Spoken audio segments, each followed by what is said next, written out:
ब्रह्ममुरारिसुराचितलिङ्गं निरुमलभासितशोभितलिङ्गं जन्मजदुःखविनाशकलिङ्गं तत्प्रणमामि सदा शिवलिङ्गम् देवमुनिप्रवराचितलिङ्गं कामदहनकरुणाकरलिङ्गम्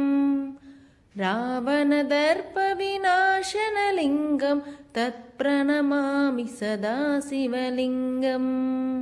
सर्वसुगन्धसुलेपितलिङ्गं बुद्धिविवर्धनकारणलिङ्गम् सिद्धसुरासुरवन्दितलिङ्गं तत्प्रणमामि सदा शिवलिङ्गम् कनकमहामणिभूषितलिङ्गं फणिपतिवेष्टितशोभितलिङ्गं दक्षसुयज्ञविनाशनलिङ्गं तत्प्रणमामि सदा शिवलिङ्गम्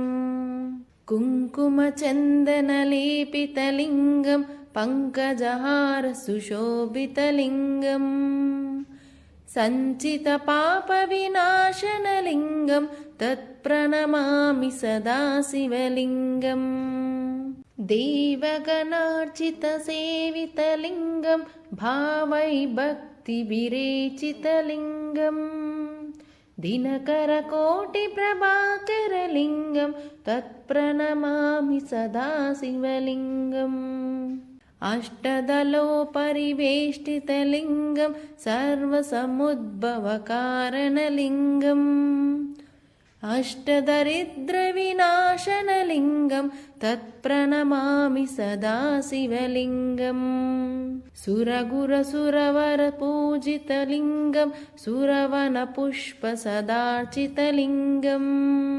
परमपदं परमात्मकलिङ्गं तत्प्रणमामि सदा शिवलिङ्गम्